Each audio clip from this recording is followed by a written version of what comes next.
All systems go. Clear for liftoff.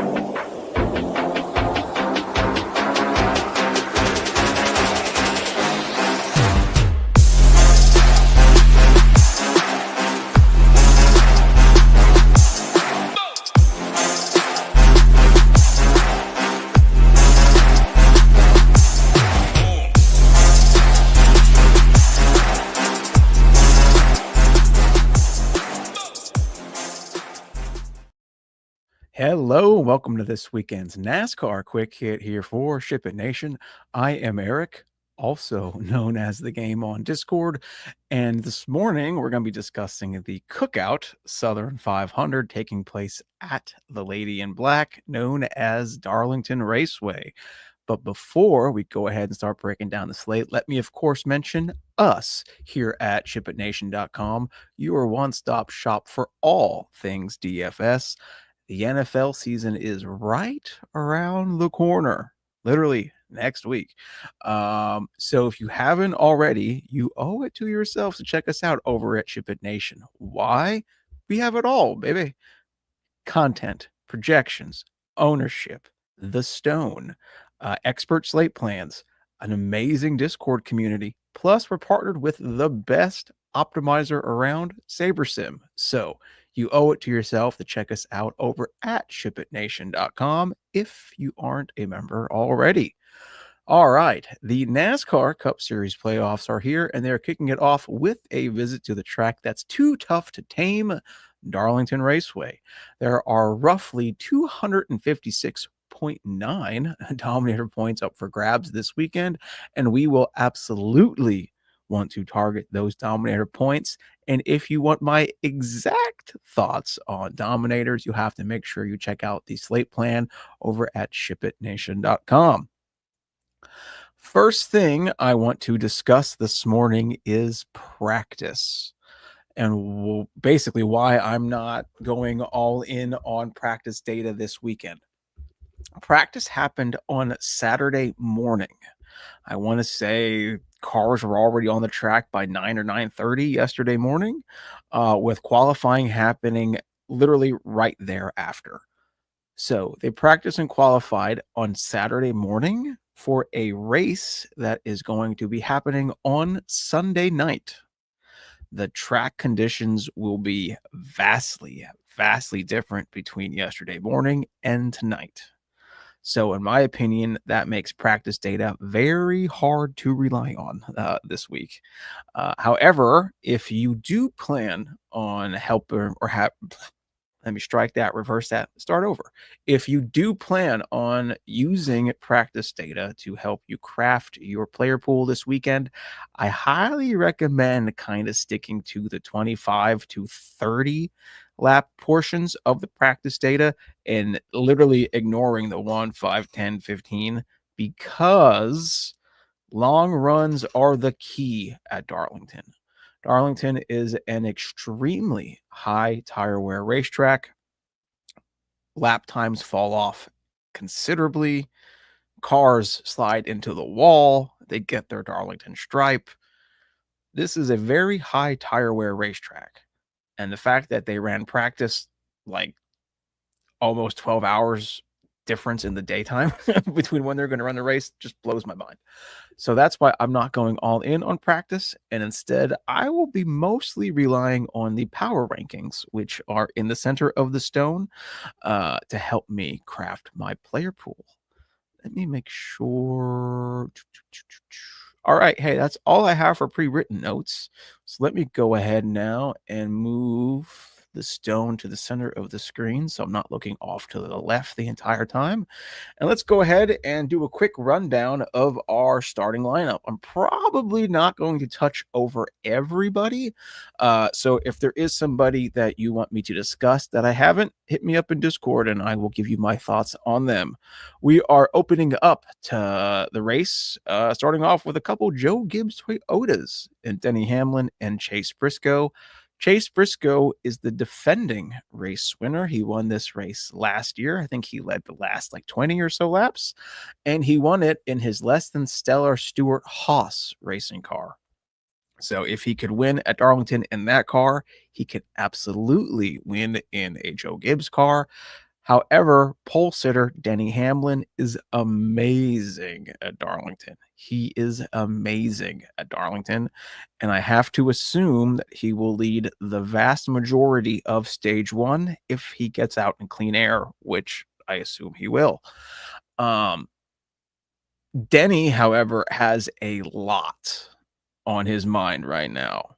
A lot. He is NASCAR public enemy number one as far as NASCAR goes and the lawsuit.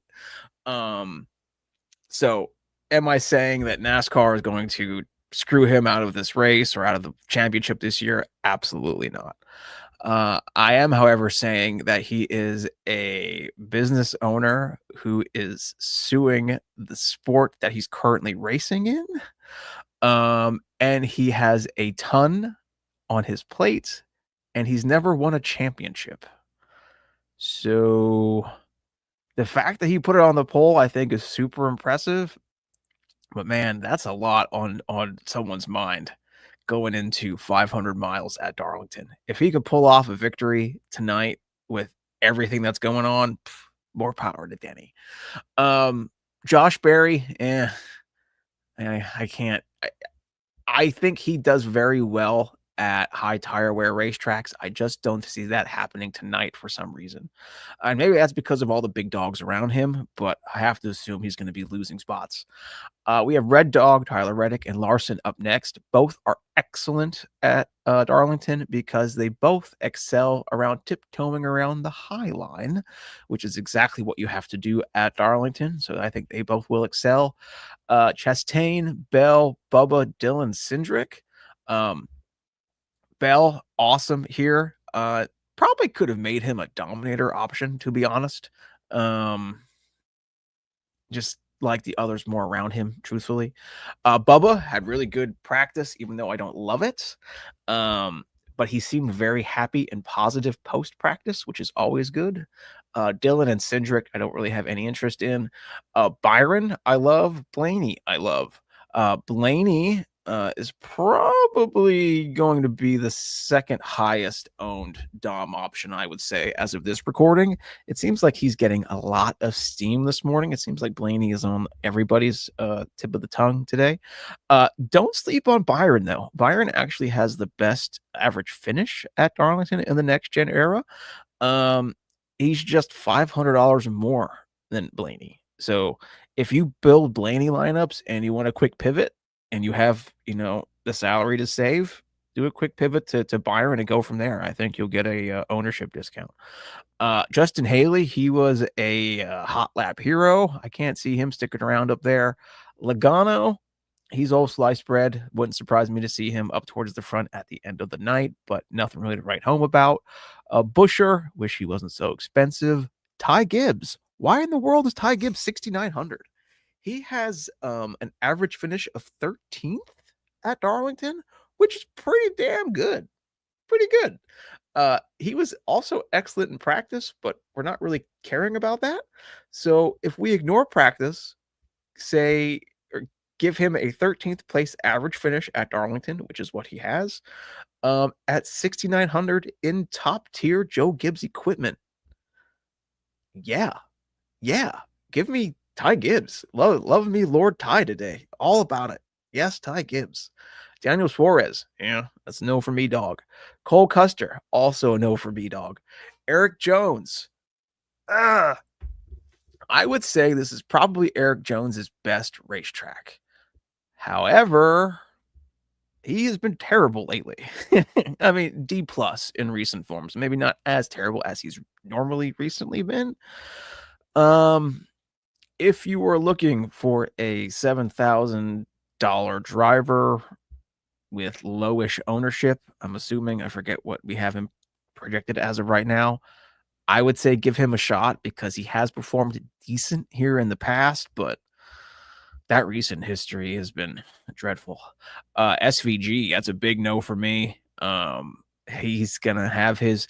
I'm gonna be very interested to see how SVG handles today. it would be a very difficult race for SVG based off his 5 plus 50,000 odds, right?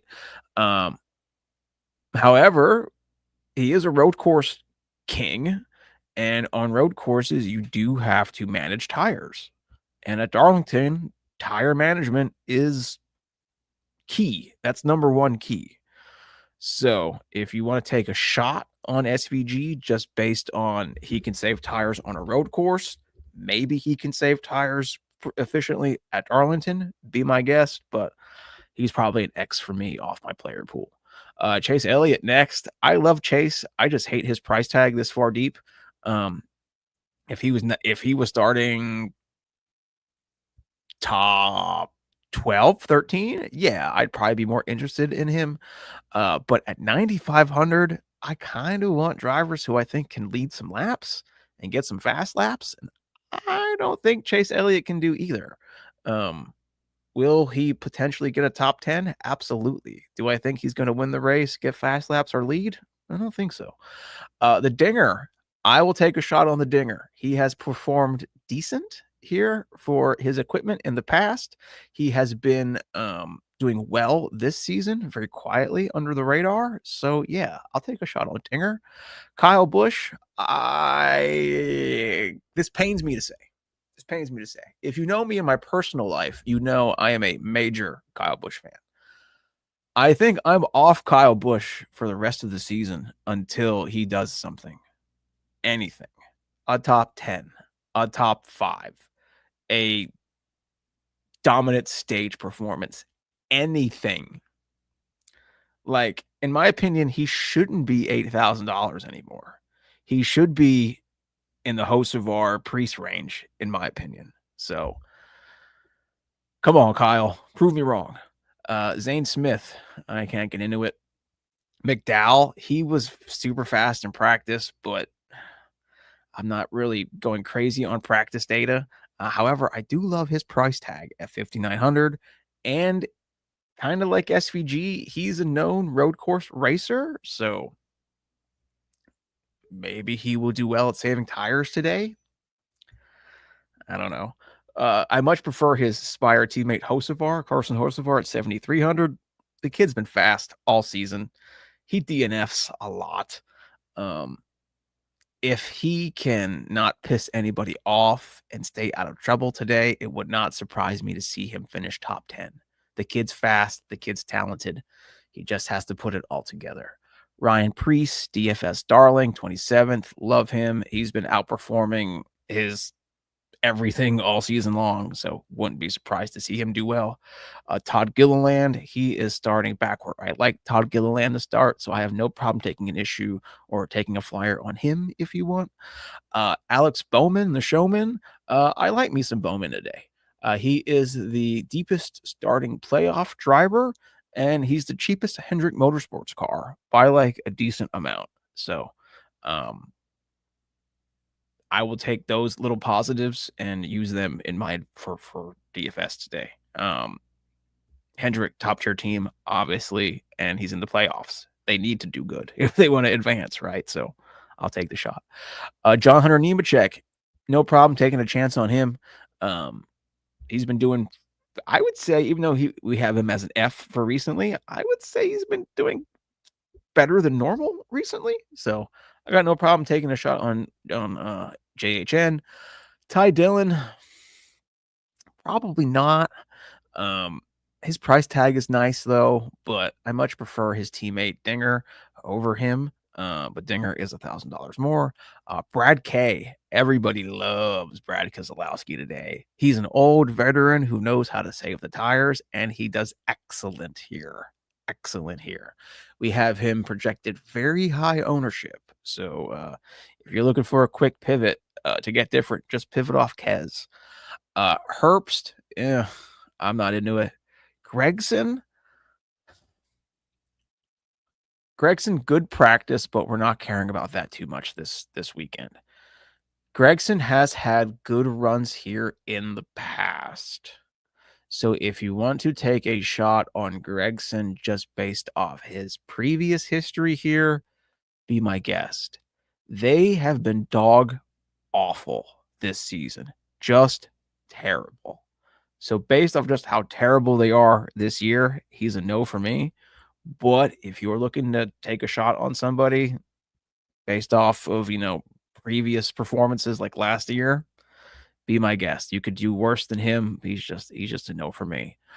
Ricky Stenhouse is probably the last driver I would consider for my player pool. He's probably not going to make it into my player pool, but he's definitely the driver starting deepest who could maybe gain some spots, because I don't think Cody Ware, Derek Kraus, or Timmy Hill will be doing anything worth writing home about today. So that's it. That's all I got for my comments on the slate. As of now, it's a little peek behind the curtain. It's 9:39 in the morning as I'm recording this, and as of now, no drivers to the rear, but the race don't start till like 6 o'clock Eastern time tonight on the USA Network, so I don't expect to hear any announcements concerning drivers to the rear until like 3-4 in the afternoon. So if anybody is announced falling to the rear, I will make sure to tag Discord. If any questions for me, please feel free to tag me on Discord. And as always, let's ship it.